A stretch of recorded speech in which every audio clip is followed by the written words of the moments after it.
Good evening, good evening, good evening. Welcome to the Pump Draft and Pray podcast. I am your host, Pedro Barbosa, and with me I have my good friend, Mr. Earl Goddard. Good evening. Hello, mate. How are you? I'm good. How about you? Yeah, not too bad. Not too bad today. So sorry about that. We were supposed to do the podcast yesterday. For those of you listening to this after in podcasting world, we're recording this on a Thursday, and we were supposed to record it on the Wednesday, but someone, let's just say, didn't feel that issues. He didn't feel he could do the entire episode in the same place. Yeah, we'll just leave it at that. Just leave it at that. So it was a bit delayed, but we're here now, and one first announcement: we're probably going to start doing the English podcast every Wednesday. So we're going to record it, and if you want to watch it live, just go to Pump Draft Pray at YouTube, and we'll start doing every Wednesday the podcast recording, the live podcast recording. So we want to just having a strict schedule. Let's see how many races we can do that, but we failed the first one. Yeah, we'll be fine. We failed the first one, but we have good reasons. So it was the Formula 1 STC Saudi Arabian Grand Prix 2023. So that's a mouthful. They really need to shorten the race names. So it was the Saudi. F1's gone American. Yeah, F1's gone American. So it's it's the. I'm not going to even try too many sponsors in America to remember. Exactly. Yeah. Yeah. But one of these days we'll have the Pump Draft and Pray podcast. I don't know. Macau GP, that would be fun. Macau GP. Formula 1 cars going around Macau. Formula 3 race there is always good. Yeah. And the GT3 races are always mayhem. Yeah, well, Macau in GT3 ends well, doesn't it? Yeah. So we came to Saudi Arabia with at least I had some questions about how it was going to be. Not that I was questioning if Red Bull were going to win or not. That I don't think that was ever a question. But how would the other teams stack up with one another, and if Aston would confirm their performance, let's say, from what we saw in Bahrain. These two races were not really comparable, I think, to anything else on the calendar. I mean, Bahrain. They're a bit unique in their own rights and quite different. So, it was good to see if the biggest one we all wanted to know was Aston. Are they going to be able to back up their basically best of the rest pace? I think if we knew, barring mechanicals or crashes, no one's going to touch Red Bull. I think we can be safe to say that this year, unless they drop the ball massively or someone, finds a 4-leaf clover in one of their update kits, they're not going to catch them. As much as I don't want to say it, I don't want to say it, but. Yeah, they've hit the sweet spot, and it's not even that Max is driving well; Checo's flying as well. So, and I do think that the let's leave Aston apart, because they were the ones that did a big step forward, and we're still not sure how they're going to be development-wise, if they for example, they spend all of their money on the start of the season or not. That's from now on. That's always going to be one of the variables that we'll have during the year.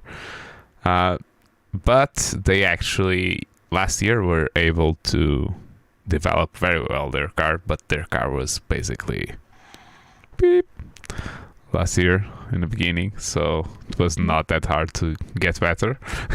But no, they went for a half Mercedes and went the wrong way, but yeah, then decided, like, let's be honest, that's what everyone does. You go, oh, that's not working.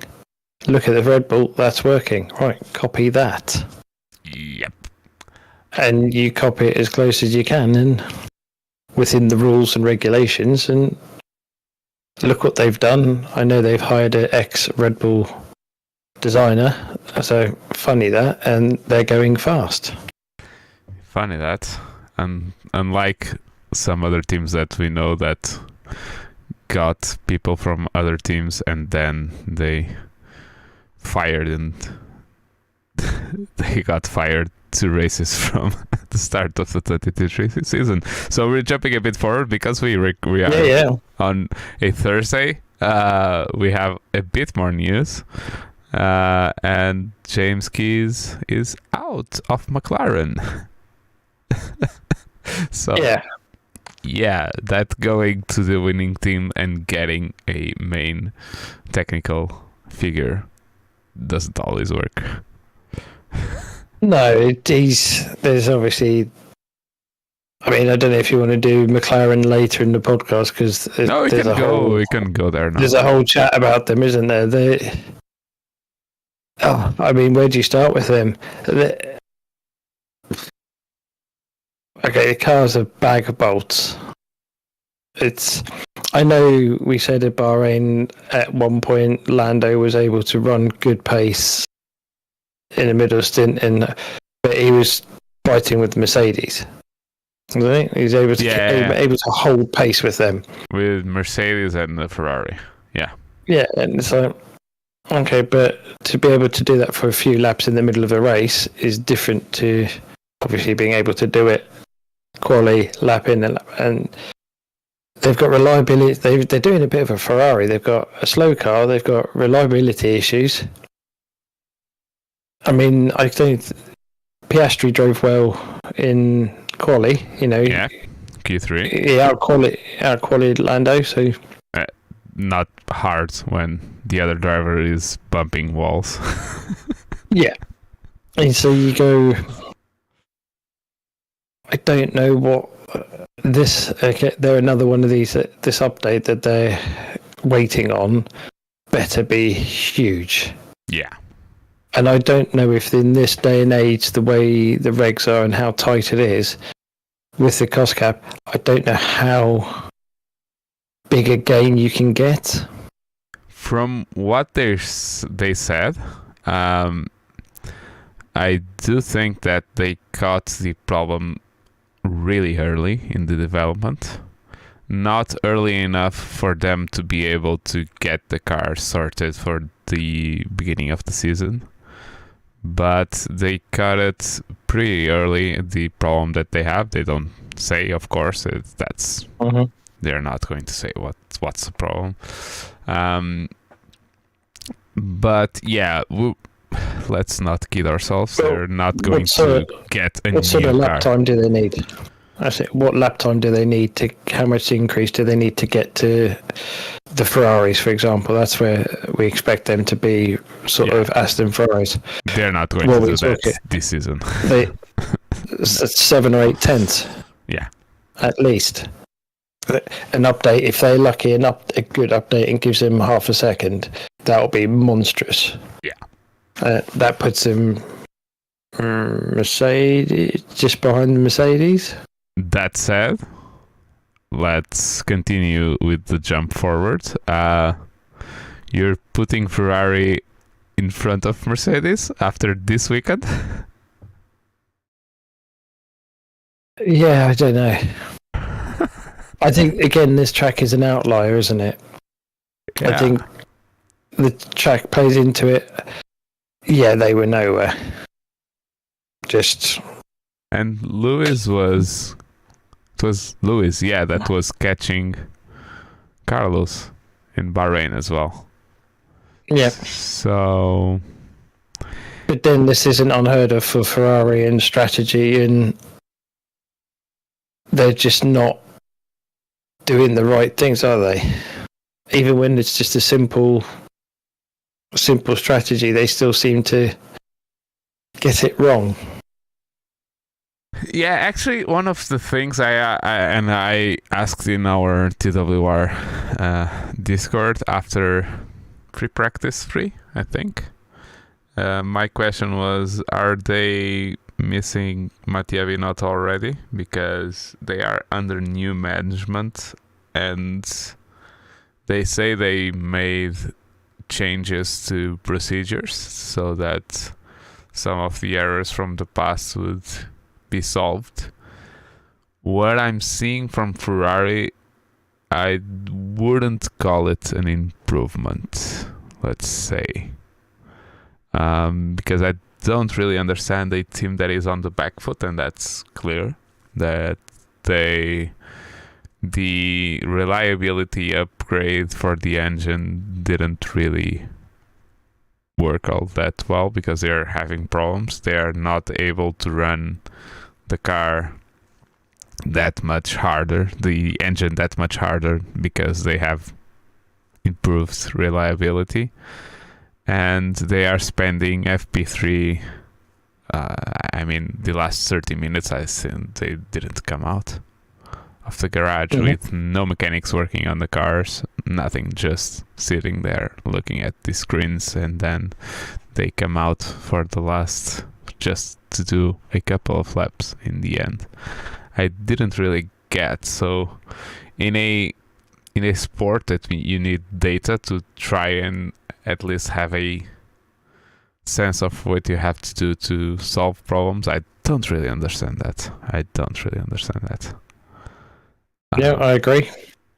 So they're lost. Yeah, they're sort of out at sea, looking in every direction, trying to go, oh, where do we go?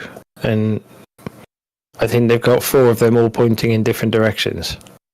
Yeah, and the thing is, the man that picked up that team that was lost and made something of that team, or made Ferrari at least a contender for the World Championship, was fired, basically. I know they say that he left, but yeah, let's not kid ourselves. He was friendly fired. He was told to go. Yeah, he was told to go. And a Ferrari man that was fired and stayed until the new guy came and got him introduced to the team and all that stuff. So a really Ferrari man, and they got rid of probably one of the best person that they had under contract. So I'm not sorry, Ferrari fans, but I'm not really very optimistic about Ferrari's future. Let's put it like that. No, and I would agree with that. I mean, I think we're all a bit of a Ferrari, a bit of Tifosi in all of us, because we want to see the pride and passion they have for racing and how it exudes when they're winning. And, you know, we all grew up in the Schumacher era or lived through the whole of the Schumacher era, and you want to, okay, maybe not see that domination again, but you want to see them doing well. But I just don't see, it doesn't matter how much money they throw at personnel and who they hire and who they fire, they just don't seem, whether it's a poison chalice in sense of the top man gives you, right, okay, you've got two races to fix it, and it's like, you can't fix it in 2 races. This is right, it's broken, it's going to take 2 years to get anywhere near competitive again, and you've got to let them build over 2 years. And I think there's a little bit too much of the Ferrari mafia that go, it must be now, avanti, now, come. And because you don't, that's it. And then out with it. And the next guy comes in who's convinced he can do something and probably taking a nice paycheck as well. Yeah, I totally agree. I mean, you look how long it took Schumacher to turn them into a winning outfit. He joined there in 96. Yes, he won a couple of races, but it wasn't until the early 99, 2000s when they suddenly went, right, total domination, because they built the team. They built the work ethic, they built the cars, everything was slowly improved till it became second nature, and then you win like it's like you're not even trying. Yeah, completely agree. So yeah, they couldn't. I mean, in qualifying, Charles got P2, and Sainz P5. Charles actually then got demoted because of his grid penalty. Yeah, grid penalty, because he changed a second time a electronics box thingy. I don't know, ECU or something like that. It's the third one that they use. I think you only get 3 to change as well. It's one of those that they're really in trouble when they're playing with stuff like that. This race 2.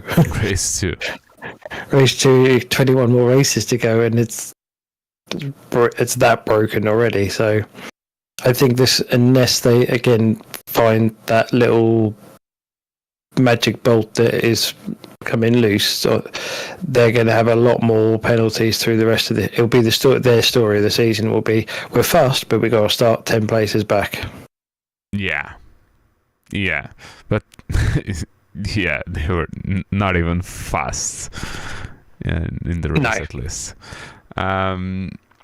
The other driver to have problems with his car was Max, that had a drive shaft failure. Enlighten me, because we usually think of drive shafts from, like, let's say front engine cars sending the power through the drive shaft to the rear tires. When you have basically the engine connected to the gearbox, and then the gearbox connects basically to the tires. I don't really get where the drive shaft is in a...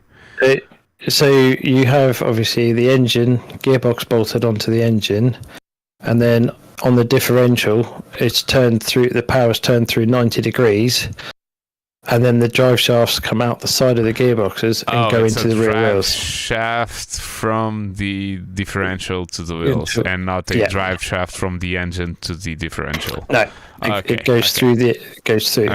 It's to be fair, in these cars, I wouldn't be surprised if we don't see more drive shaft failures. They obviously change them very regularly due to lifing reasons, but yeah,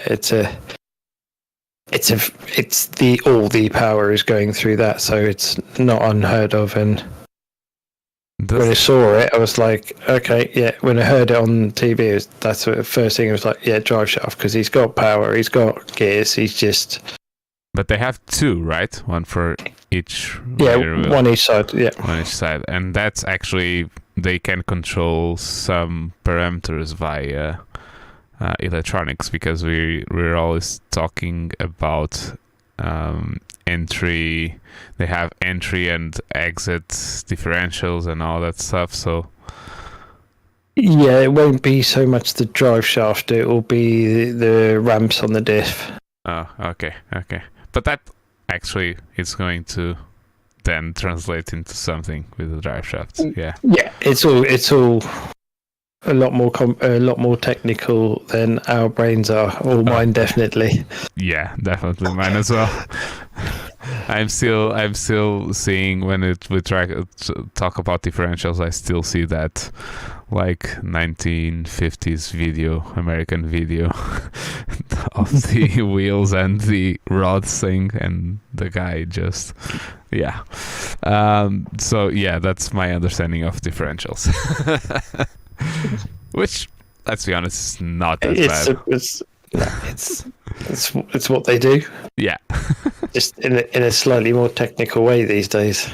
So yeah, that meant he was out in Q2, P15. He had to change the drive shaft. We don't know which one it was. If it was both of them, I have no clue if that's limited in parts wise. Don't know.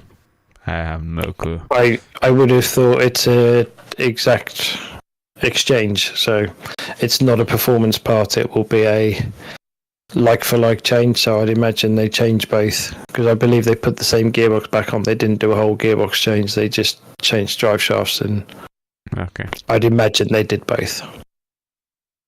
So yeah, it's in the starting grid, Max would actually start in P15, 3 places behind Charles Leclerc. So then the question was if I actually just saw.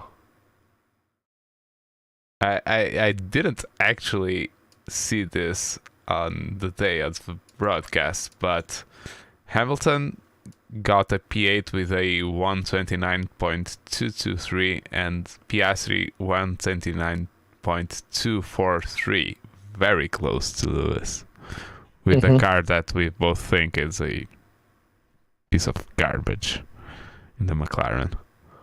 Yeah. So that just means that Hamilton just dropped the ball because that's right, but I think Piastri also won GP2 race there previously, so he's not a slouch around there. Yeah, definitely.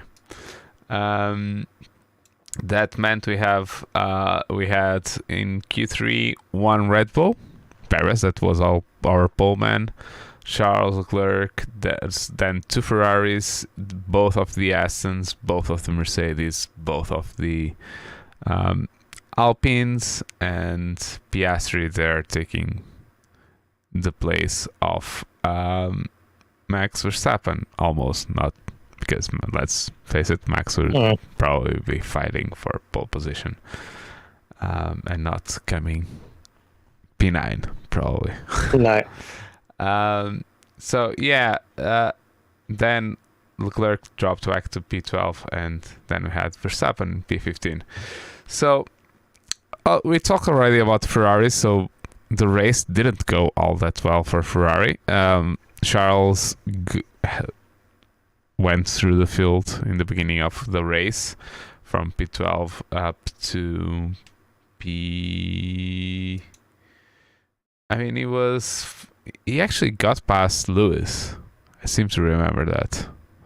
Before the pit stops, he got past Lewis. And then Hamilton got past him after the pit stops. Yeah, the safety car and the pit stops. But yeah, both Ferraris had no pace for the rest of the top men's.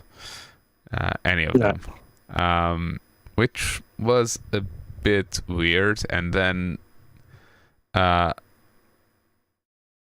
Charles went through the field, but then was not able, after the pit stops, was not able to really catch Sainz in any meaningful way. So it didn't pass him. So in a track that was actually good for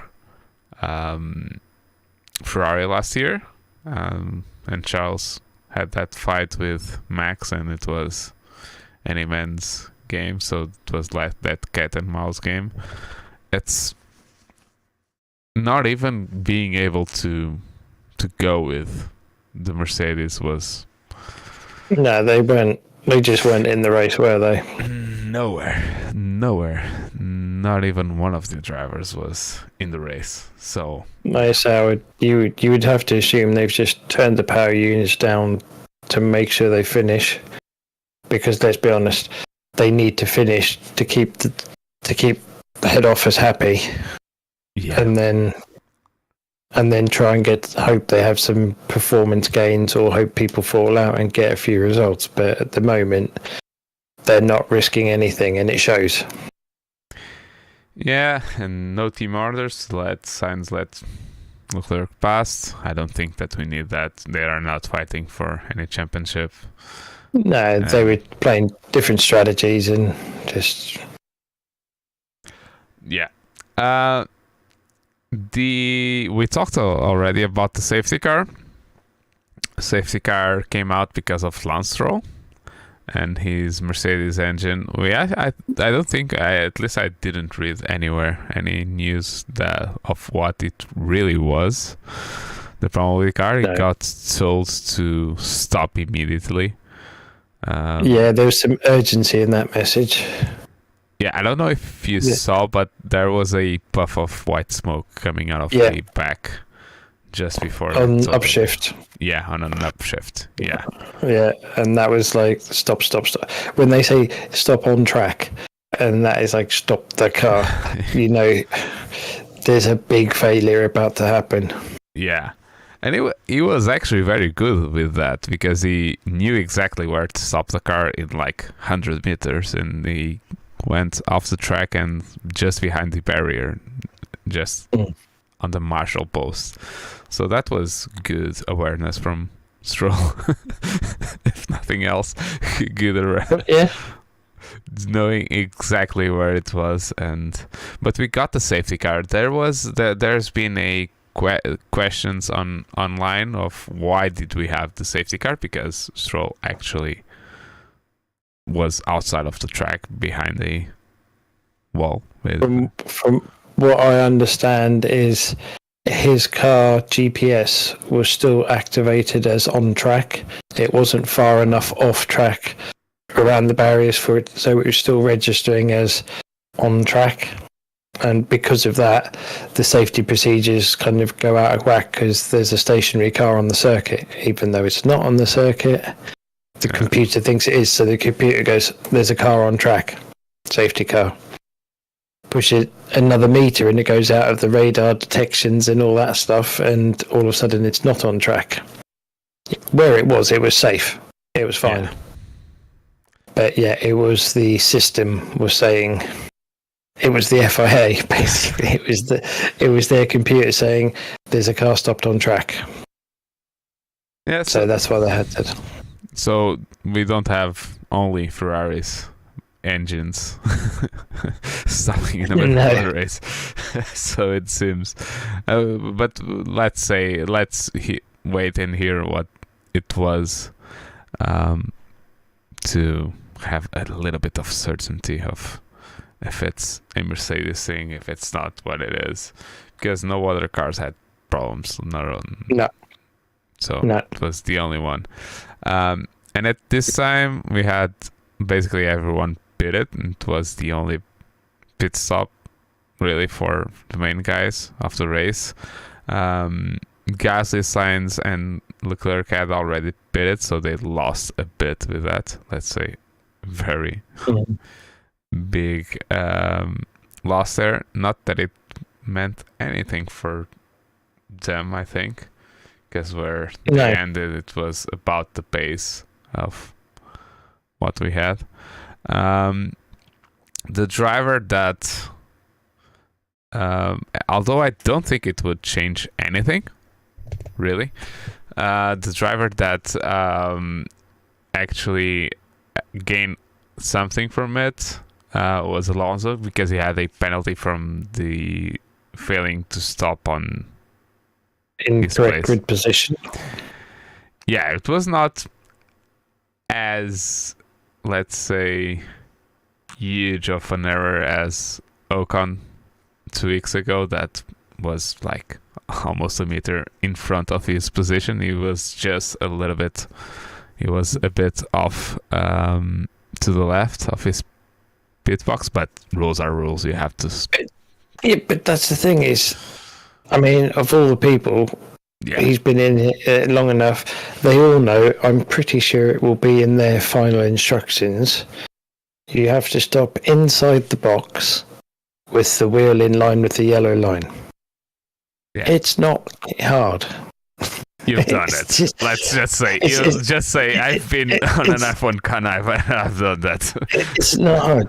You stop the car in between the yellow lines. In between the white lines. You're driving up to it and you can see it. And he's deliberately parked over there. For whatever reason, I don't know. Maybe he figures he's getting better grip. But yeah, 100% a penalty. And I think after what they've done with Ocon, they have to now adhere to that through the rest of it, which then obviously leads us to what happened in the pit stop. Yeah. And as soon as they showed the pit stop live, I saw it and went, rear jackman's touched the car. That's not, and it's not allowed. Those are the rules. You can't touch the car for 5 seconds. Not really. I have a bit of an insight with that. The wording is you're not allowed to work on the car. But by touching the car, he's... Not just that. I think the problem really was that the front jack is considered to be a positioning device on a pit stop, officially. So I think the wording includes that the jack can touch the car because they use the jack, or used to use the jack, so that they knew where to stop. So basically that's what I understand. And the wording of the rules doesn't make any difference from the front to the rear jack. So the kind of understanding is that you can be touching, you just cannot lift the car up. But you see, this is the first time we've had that, because in every other stop, when there's a penalty, they're not allowed to touch the car. And you see the jackmen don't touch the car, no one touches the car. They're like poised, but they don't touch it. Yeah, but that's the thing.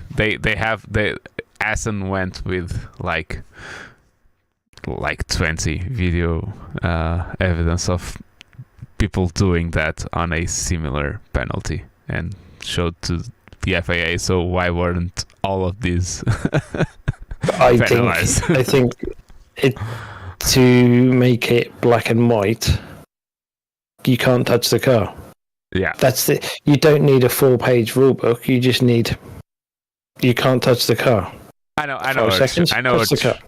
what you're saying, and I do think because they are going to do a. They're going to redo it, aren't they? Yeah, and rewrite that. And they're going to rewrite the rules.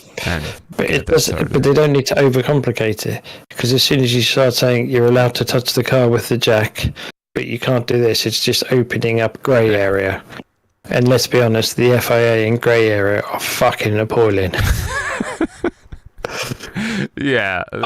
Pardon my French there, but it's just... I'll allow it. just make it easy. You can't touch the car. And then it's an easier one to police. Easy one to police, and let's be honest, I think this is a rule from yesteryears where they really use, but let's be honest, they now use lights and lasers and all that stuff to show the driver where they are, and markings on the floor completely. It's like an art form, that thing that it's on the ground. These are supposed to be the 20 best drivers in the world. Yeah. If they can't pull into a pit bay, okay, they shouldn't be there. Yeah, definitely. If you can get people doing a Le Mans for 24 hours and still hit their marks, you don't need them. Yeah. They don't. Well, as someone said, I read online somewhere, they were saying, why don't they follow the NASCAR route, where every team has an FIA official that stands and officiates everything. I know they have an official in there anyway, but they have like a technical marshal just to make sure they're not changing parts they shouldn't be. But why not, during the race, have a FIA person stood there that watches every pit stops, and if they get given a penalty, he stands there and goes 5, 4, 3, 2, okay, and then it's FIA controlled. It's not Aston telling them when to start. It's the biggest motorsport I would be group in the world. You know, to have another 10 guys standing there to watch pit stops. It's not hard. Not hard. They probably have the personnel available for that anyway. They do. This sport makes billions. It's worth billions. But yeah, we could go on that one all night. So it was basically bad wording on the rules, nothing that we haven't seen before. The difference between Alonso's and Ocon's one was that, unlike it was said in, again, our Discord, if you want to join TWR Discord, it's on the description. I think it was Jay. He was here already. He was in one of the podcasts already that it said that Ocon's was the Jackman as well, but it was not. It was one of the spanners. Front wing. Yeah, front wing guys. So it was a bit different. It was not the same person because they didn't change the front wing on Alonso's car. So of course it wasn't the same person or the guy with the same job.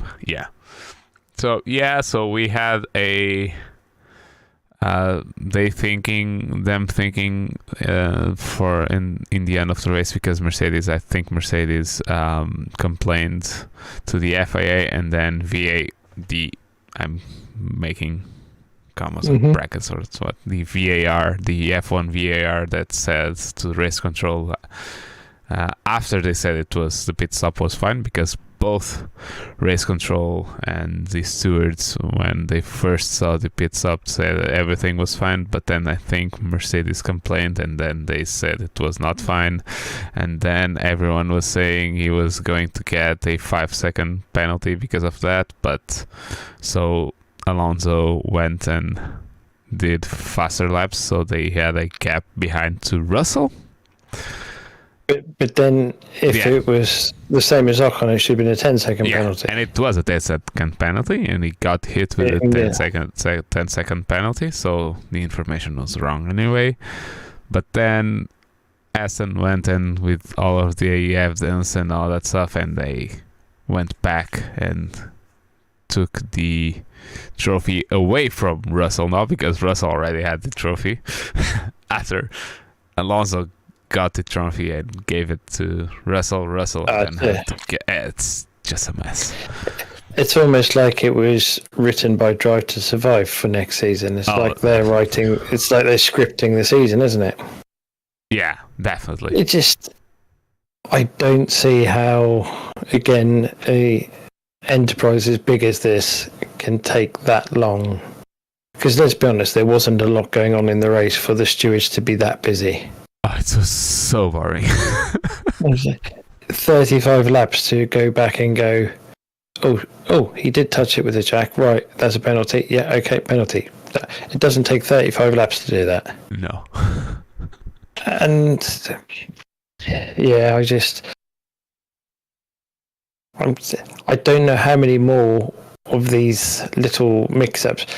I mean, my personal one is since the incident was it 2001, the Hamilton Verstappen, the incident. Oh, 2021. Oh, 2001. I was thinking. Oh, sorry, 2021. The incident. Since that debacle, they've just... It's almost like the FIA have forgotten how to run events, if that makes sense.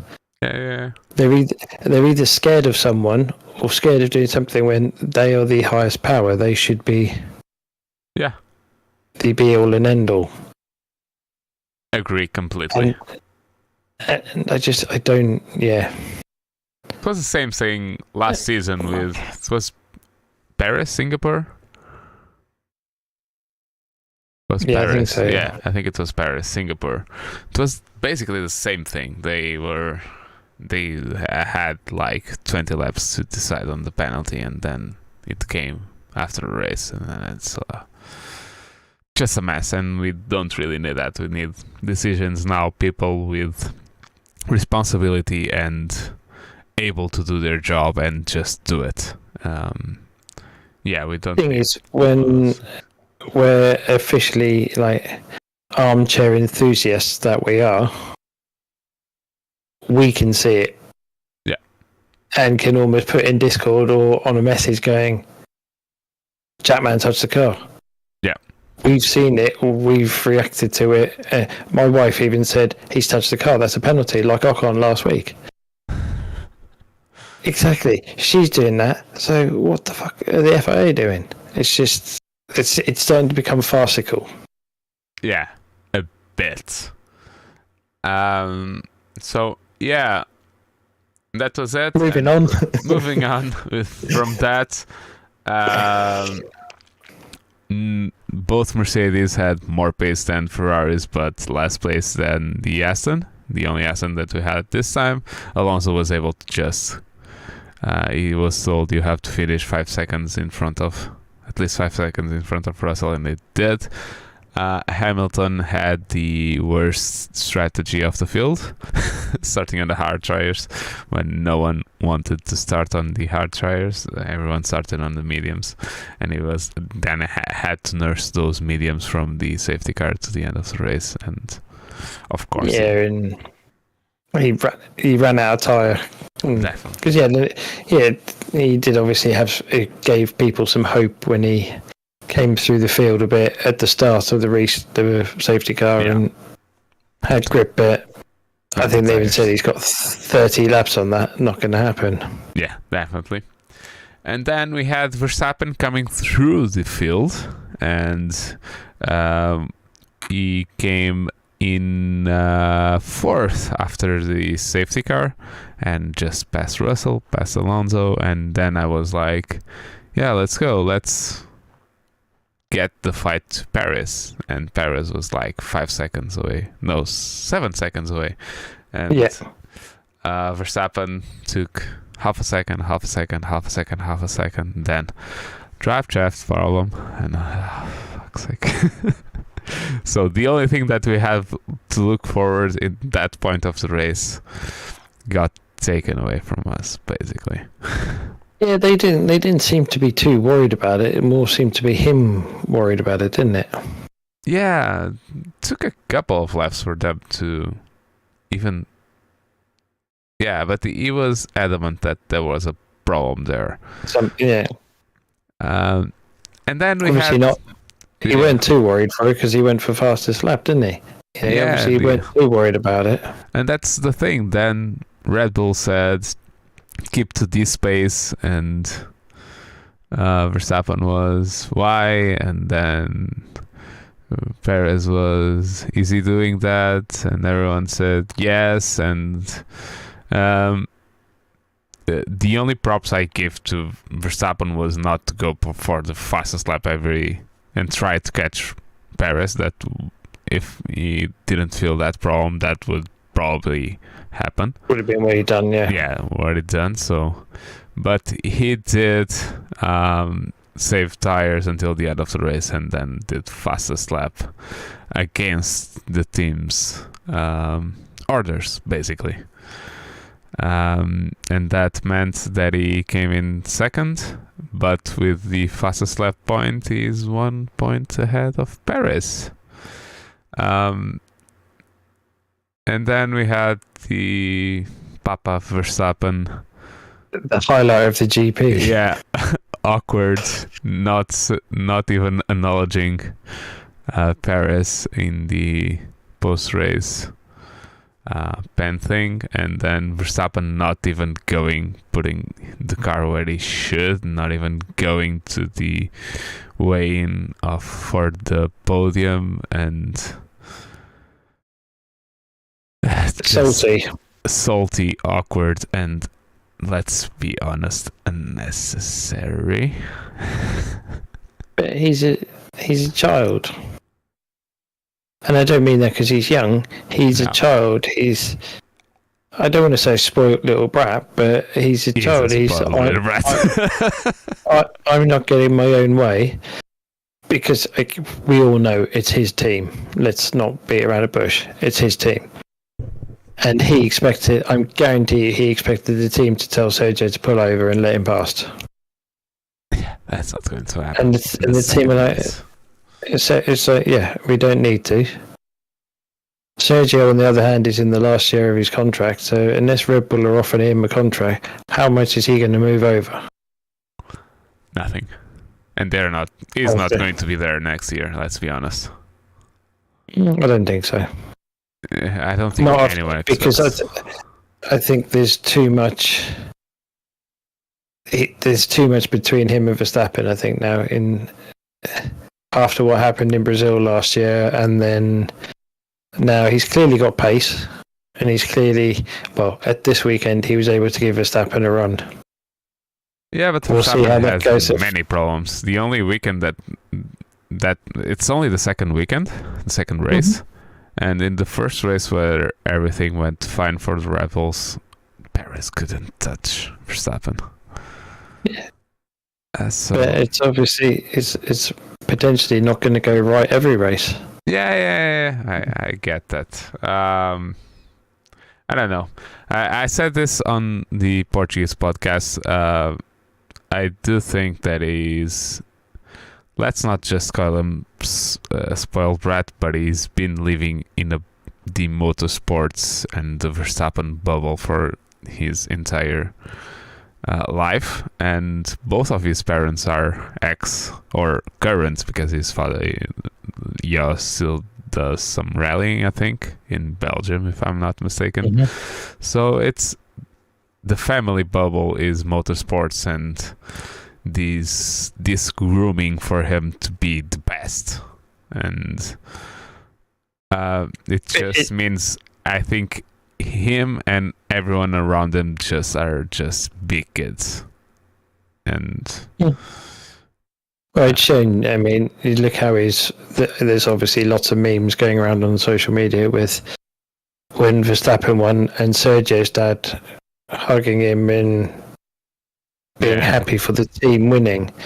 And let's be honest, he's a product of Jos, and the way Jos behaved was just, I mean, I was laughing. Obviously, we were laughing because it's just like, seriously? Your son's just come from 15th to 2nd, got fastest lap, is leading the World Championship, and the team had a 1-2. Fucking smile. Yeah. And even if you're not smiling for Perez, be happy for your kid. Oh, but he didn't win, so he's... that's the attitude. Yeah. And I just think... Yeah. It's no wonder Max is the way he is. Yeah. Just a mirror of his... 100%. Yeah. 100% on that. So yeah, we had Perez winning, then Verstappen, then Alonso, Russell, Hamilton, Sainz, Leclerc, Ocon, Gasly, and then Magnussen. So we nearly got both Red Bulls, both Astons, both Mercedes, both Ferraris, and then both Alpines. We just didn't get that because Stroll basically retired. So yeah, that was F1. Let's talk next about the WEC, because for the first time we had the new teams, the new cars and teams coming to a race. So it's the first race of the season for the WEC. So we had Ferrari, we had Cadillac, and we had Vanol. And those were and Porsche, of course, and Porsche. Those are the new cars on the grid. And actually Ferrari got pole position, but as we were expecting before the race, I do think that they got pole position because Toyota let them have pole position. Yeah, I think Toyota are clever. They know that it's about crossing the line first on the last lap, not about... let's be honest, in WEC or these endurance, you could start last of the LMP, of the prototypes, and still win the race. Yeah. So, yeah, I think they're playing the long game. So yeah, so then in the race, Toyota won it, 1-2. I don't think we were surprised. Then Ferrari, Caddy, then it was Porsche, then Vettel, and then Peugeot in last place, even behind Vettel. They had some major issues, didn't they, with both cars? I don't know. I'm not very hopeful for Podio with this car and these regulations. It's something about a different concept. We've seen it elsewhere. It doesn't always work. Yeah, it's almost like, but it's like Mercedes in F1 if Mercedes was the new kid on the block. Yeah, new kid on the block and the new last place team, because I don't know. I don't see. I think the only hope for Peugeot is that they don't have any problems and that concept proves to be perfect for Le Mans. Because let's be honest, that's a race everyone wants to win. And that's what that car's designed around. Yeah. So yeah, let's see. But I'm not that hopeful. I'm not massively hopeful for them. So yeah, it was. I'm going to be honest, I didn't watch the race. I know a bit of the way the story went, but I didn't watch the entire race because we had many races on this weekend. Motorsports it was a busy weekend. Yeah, we had Formula 1, we had WC IMSA at the same track, and then we had WRC, so it was too much motorsports, and probably NASCAR. I don't know, but probably we had NASCAR because NASCAR is always on. I think it was Phoenix, yeah. Phoenix again? Was it the first round? No, we already had Phoenix and what was the second one I was watching? We already had two rounds before. Okay. So yeah.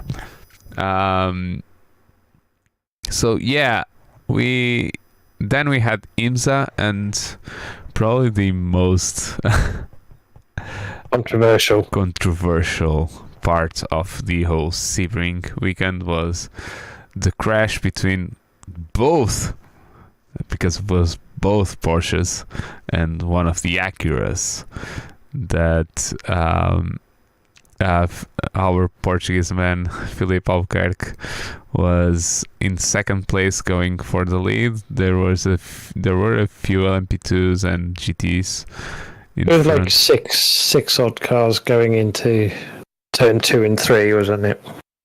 Yeah, and then all mayhem happened. It was the night, Sebring on all those bumps, and Philippe just sent it down the inside. The leading Porsche didn't really see him, and then went to the left to try and pass one of the backmarkers. GT3. I think it was a Porsche GT3.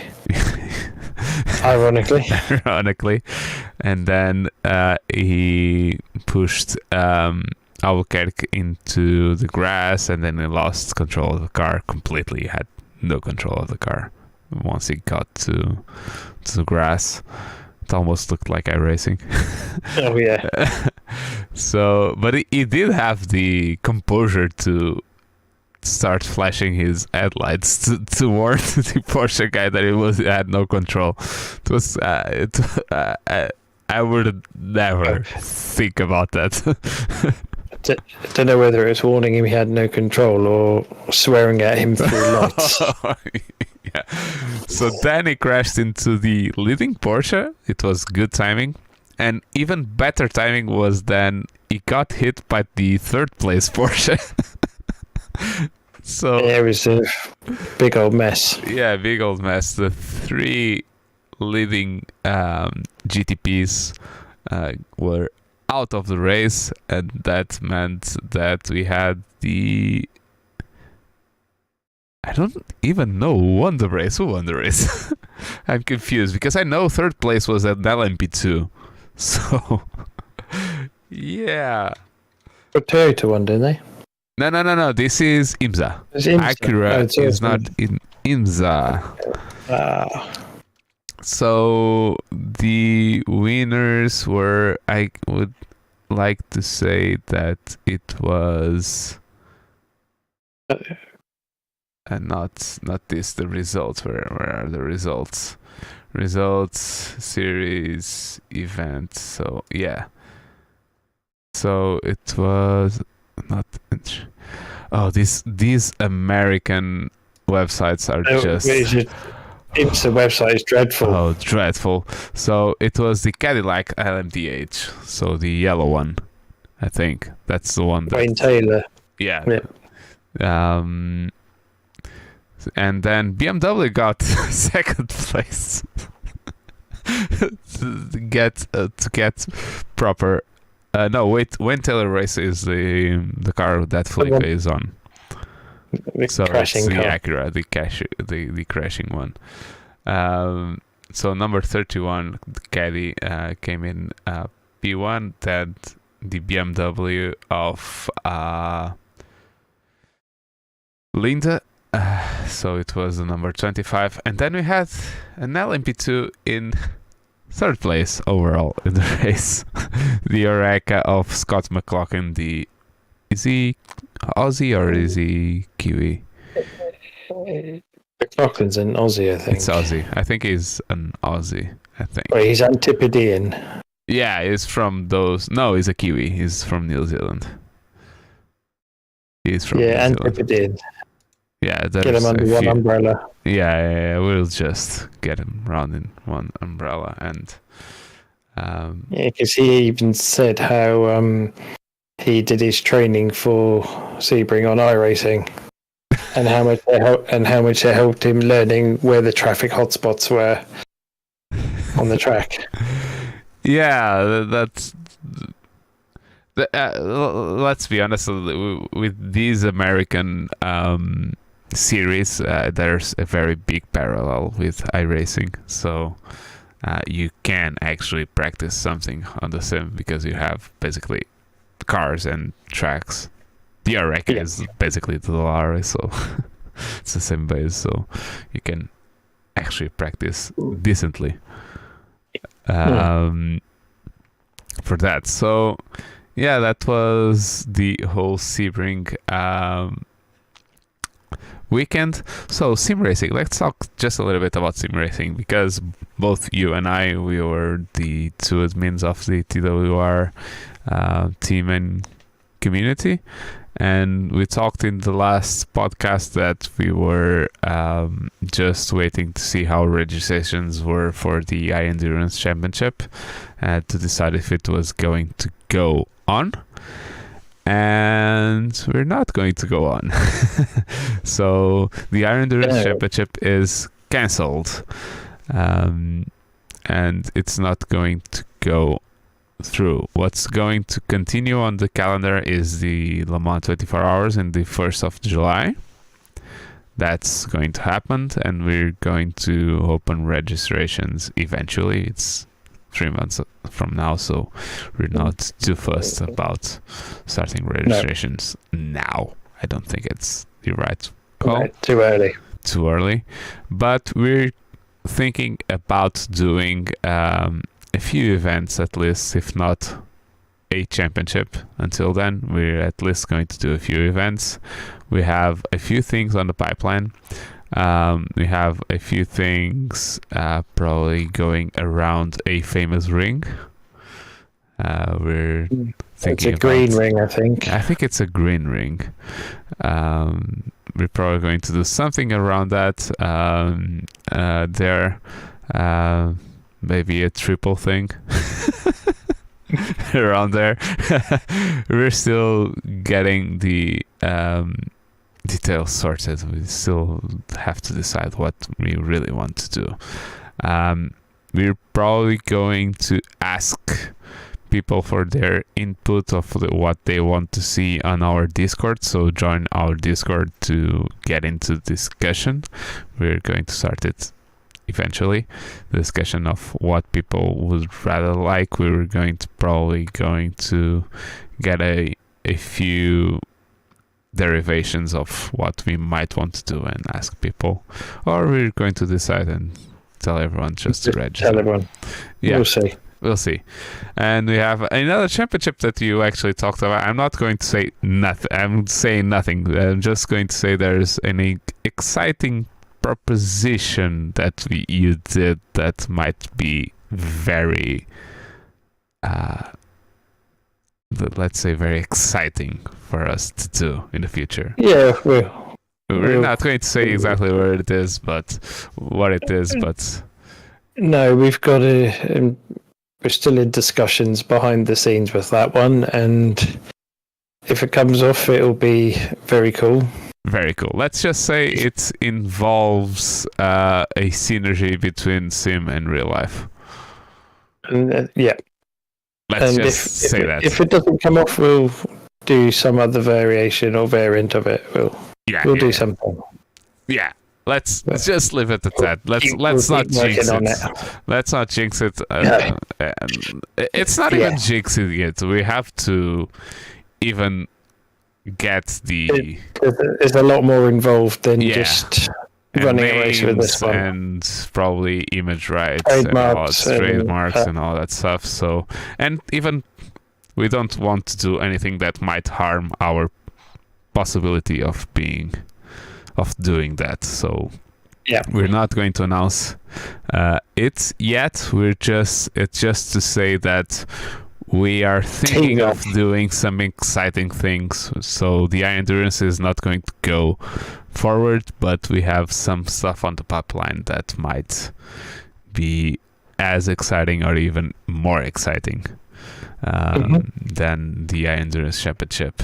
No problem. There was not the interest that we thought that was going to be that in that championship. We had many inquiries or how we pronounce it about it, but we wanted hard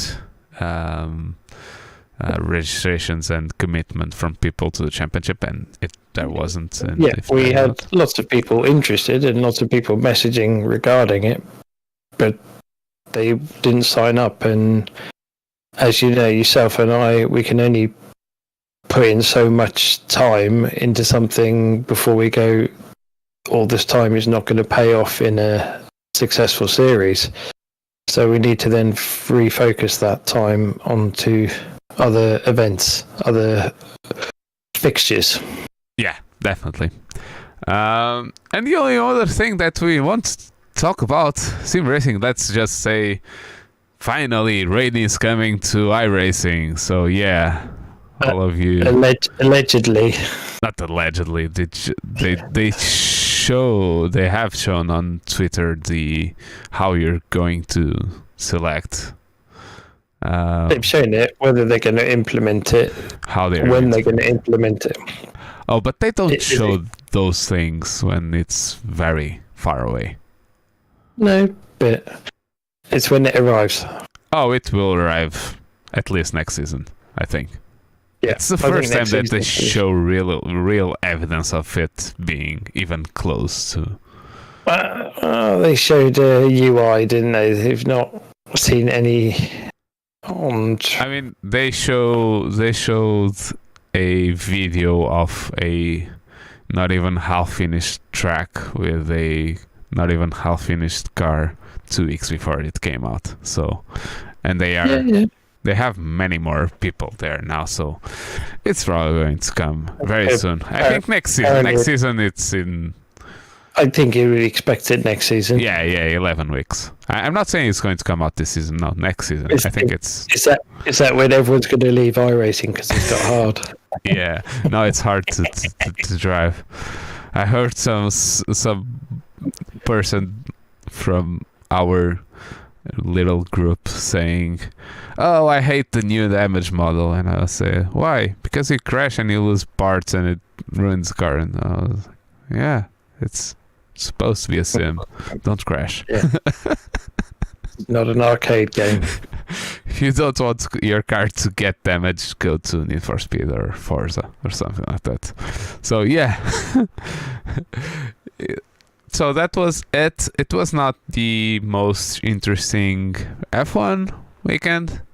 Race-wise, it was when the main thing about a weekend is the face that the father of one of the drivers does in the post race media, not even media, where they arrive.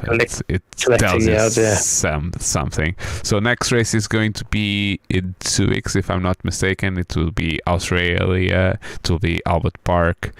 Probably be good. Yeah, should be good. Not the top tracks that we like, but I always liked Melbourne. In every sim that I played, it used to be the opening race of the season, and yeah, I'm very pumped to go there and actually have more of an idea how the grid is, and if Perez is going to punch Max in the face or not. Anything's possible, I think, this season. So yeah, thank you guys for joining us for this episode. We're going to come back in 2 weeks in the Wednesday at about 9-ish, a bit after the race, and we will discuss the Australian Grand Prix. So thank you for being here. Follow us here on YouTube, social media, at Bump Draft Prey, and every social media app that you can find apart from TikTok. And go try and find Earl Goddard at TikTok. Do you have a TikTok account yet? No, too old for that. Yeah, me too. So yeah, you can search at Earl Goddard on Twitter and go and watch him discussing bullshit. I had to get one there as well. Not just talking, yeah. You can find me at my street. I don't really do Twitter. I don't even have my real account on my phone installed. Just one that I don't really that I mistakenly got in with my Google account, one of my Google accounts, and I keep getting a few messages about Kim Kardashian and all that stuff. So yeah, don't really look at my Twitter because I don't really go there. So yeah, thank you again. Thank you for watching, and we'll see you in Melbourne. See you later, guys.